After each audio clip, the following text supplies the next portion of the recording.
is struggling to pick up his books. You see multiple people around him who pretend like he's invisible. You feel obligated to go over and see if he's okay, but at the same time, other people could have done the same. Should you go over and check on him? Should you pretend like he isn't even there? What kind of impact will your actions have on him? Today we'll be following a boy that goes by the name of Kyle Freeman. He's been going through difficult times in his life and struggles to overcome his obstacles. Let's see how the actions of others around him impact his life.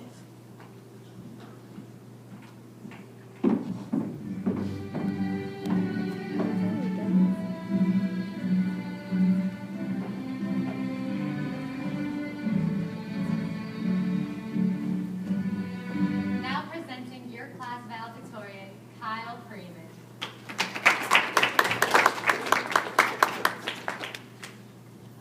Good afternoon, class of 2016. It is with great honor that I stand before the bright intellects of our future. Graduation is a time to thank and appreciate those who guided you to this point in your life. Some may thank their family, or their teachers, or their coaches, but personally, I have to thank my friend Jake Capilouti. Without him, I wouldn't be where I am today. It all started 4 years ago.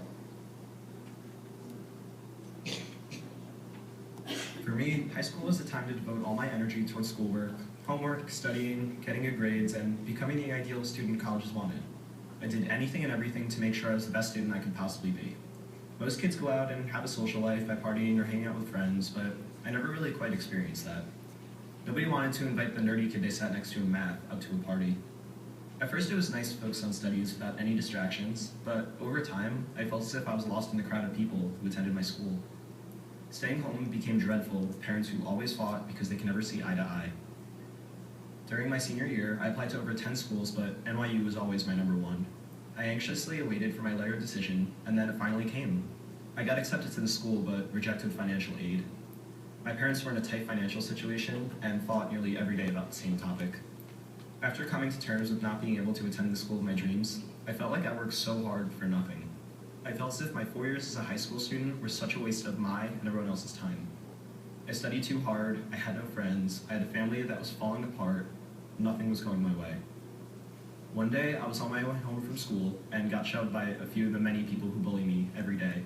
I felt as if this was the final straw. There was no point in continuing. Do you see that kid over there? Yeah, so.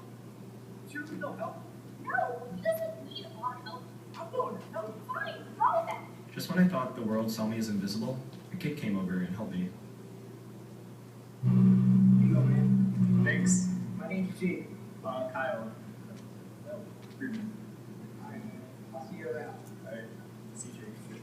From that day on, we actually hung out a lot. We played football together, he introduced me to his friends, and we even studied together. He was always there for me no matter what the situation was. With his help, I was able to break out of my shell and make up for the 4 years I spent alone. Also, in that time of positive change, I received a full merit scholarship from Georgetown University, which was pretty exciting. Things were finally starting to fall into place, and I couldn't be happier.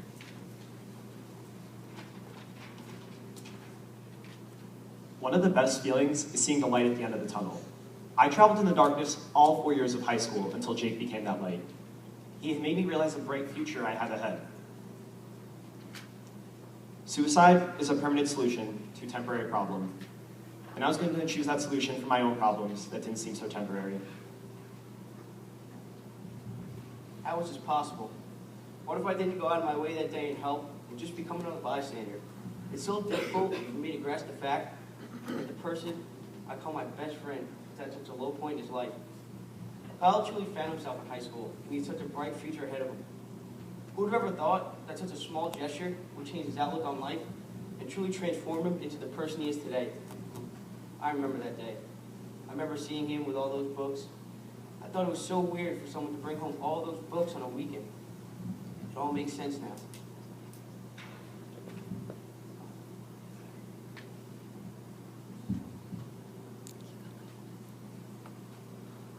Kyle was clearing out his locker so his mother wouldn't have to on the following Monday. When we first started hanging out, he occasionally brought up the topic of suicide. I always thought he was joking, so I would change the subject. It all makes sense now. Why didn't he tell me? I'm so glad that I didn't become another bystander. I'm so thankful that I was able to stop him in his path. I wouldn't be standing here today if it weren't for Jake taking action. Going out of your way to do something small to help others can have a great impact on them. You never know what path people are walking until you step in their shoes. Up until this point, Jake didn't realize the power of his actions, but with one small gesture, Jake was able to change my attitude on life and make me realize that my life was worth living. And at that very moment, I was able to see that everything will eventually be okay, all with the help of a friend.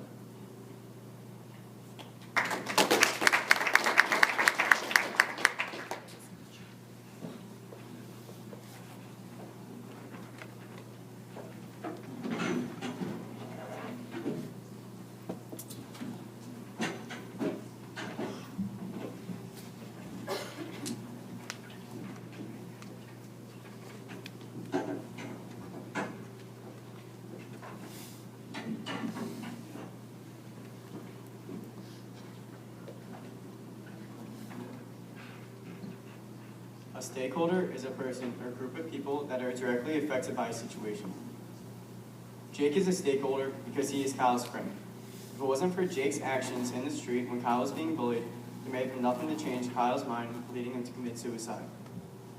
Over time, Jake became a good friend of Kyle's, turning his life in a different direction for the better. Kyle's parents are stakeholders in this situation because they're part of the reason why Kyle's depressed. Even though Kyle's parents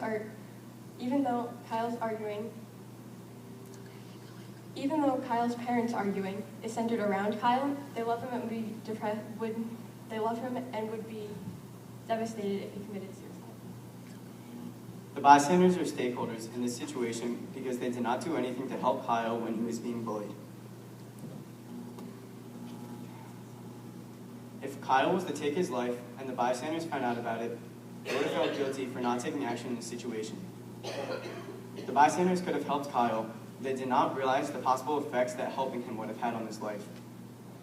The bullies are stakeholders because they verbally attack Kyle.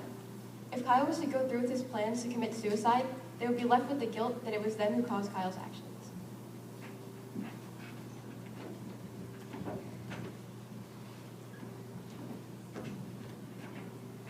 As we analyze Jake's decision-making skills, Jake's initial hesitancy proves the uncertainty he faced while navigating through this ethical dilemma. To help guide him, we can see he used different thought processes, known as the Marcola approaches. We have identified these to be the common good approach and the virtue approach. The common good approach addresses the dilemma of how engaging in a particular action benefits all of humanity. In Jake's situation, it is prominent that Kyle needs help, but how does picking up Kyle's books positively affect the community around him? By doing so, Jake inspires and reassures his peers that carrying out simple, kind deeds is the right thing to do. Witnessing the interaction between Kyle and Jake will positively alter attitudes regarding helping others. As one person, such as Jake, practices morally ethical routines in his daily life, it will rub off on the existing population around him, creating a domino effect throughout society. The virtue approach is also appropriate when dealing with this case because it asks the question, is this action consistent with me acting at my best? Jake had people around him negatively influencing him not to go over and help Kyle, but Jake knew if he didn't, he wouldn't be acting at his best. Although at the time Jake was unaware Kyle was going to home to commit suicide, his compassionate character led him to make the decision to go over and help Kyle and not become another bystander.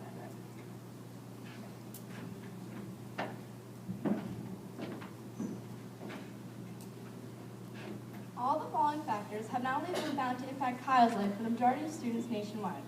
Recent studies show that about 65.8% of students actually stand up to the bully. 15.4% decide to skip school to avoid the bully. Nearly 1 in every 3 students report being bullied, and about 4.5% of those bullied have been in a physical fight. From our research, about 2/3 of high school students receive financial aid in the form of grants and scholarships. Lack of financial aid is a problem that many high schoolers encounter, leaving them susceptible to negative thoughts caused by stress. Kyle was one of the unfortunate applicants who did not receive the desired help of financial aid, especially when he needed it most, triggering a sense of self-hatred and regret. About 40 to 50% of American marriages end in divorce. Within a given year, children of divorce are 3 times more likely to need psychological help. With a tough life at home, the bickering and disputing of Kyle's parents are distractions to Kyle's schoolwork. Kyle feels that he's a major factor as to why his parents are fighting, which causes him distress. Kyle exemplifies how many teenage children struggle with it due to an unstable home life. 1 out of every 5 high school students consider committing suicide. Every year, about 575,000 teens attempt to commit suicide. Suicide is a serious issue that people of all ages, predominantly high schoolers, endure.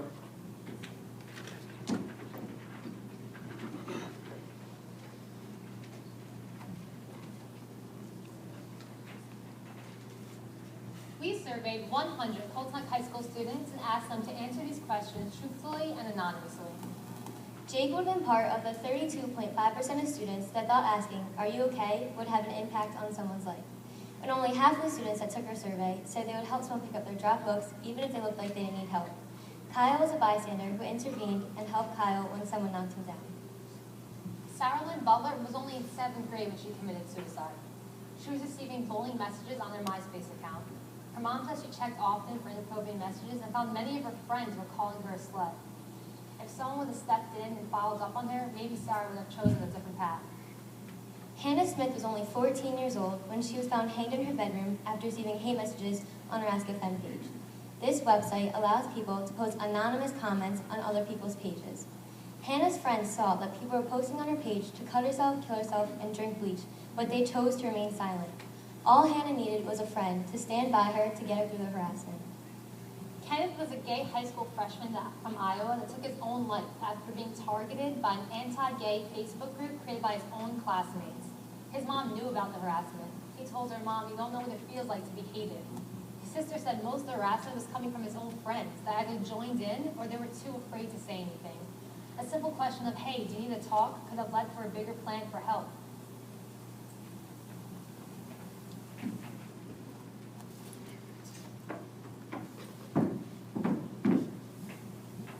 Without even knowing, Jake used ethics to determine whether or not he should help Kyle rather than become another bystander.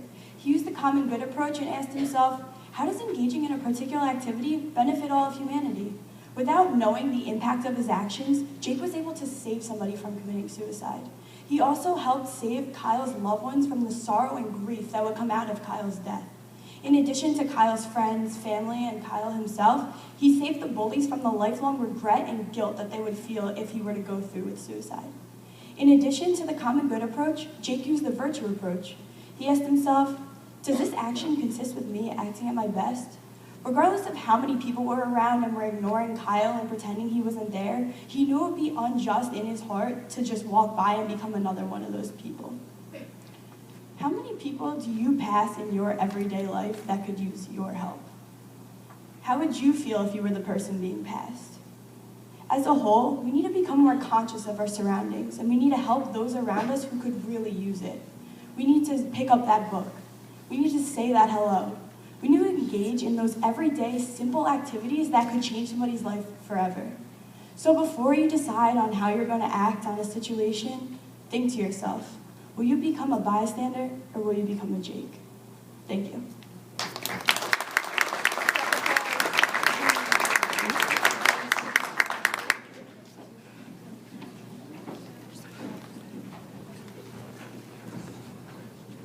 That was a really interesting choice of topics. I don't mean that facetiously, I mean it seriously. It was very personal, as opposed to maybe something on a broader spectrum. And I'm curious to know why you picked that particular topic. Well, we were going around and just trying to research our options and seeing what can we do that stands out to the crowd, but it's something that's relatable to us, and how can we get people to relate to this? So we decided to do the bystander effect because it's something so real and it's something that's so overlooked every day. I think we can all relate that at least once a day we become a bystander to something that we could really step in. So we wanted to make this presentation to open people's eyes and see the simplest of hellos can change somebody's attitude, pick up their day or change their attitude for Kyle's sake in this situation. So we wanted to take different factors of things that people go through, like suicide contemplation, like bullying, like depression from a broken home, and even college, we are all going through that stress.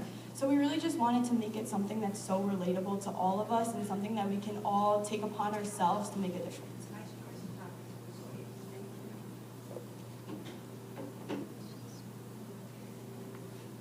Can you explain to us a little bit of what your discussions were like in arriving at the conclusions for what the ethical framework. So for our ethical framework, we were looking through all of them, and we specifically considered the utilitarian approach, but we wanted to go and think back to the theme. The theme of our presentation is that being a bystander, you need to go out of your box and you need to say hello, like Emma was saying, and do those everyday activities. And the common good approach is is personal in a sense that it inspires everyone who's around you. And that's our main goal for today, to go and inspire our audience to go and change their behavior. So our common good was saying this positively affects the community because we're inspiring everyone around us. And then with the virtue approach, we all have actions that we reflect on and we know that we didn't act at our best.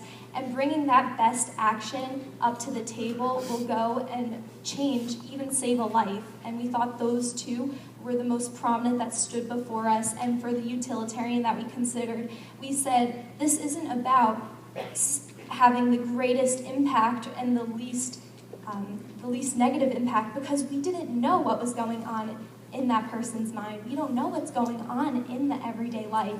So these two Markula framework approaches is what makes our presentation hit home.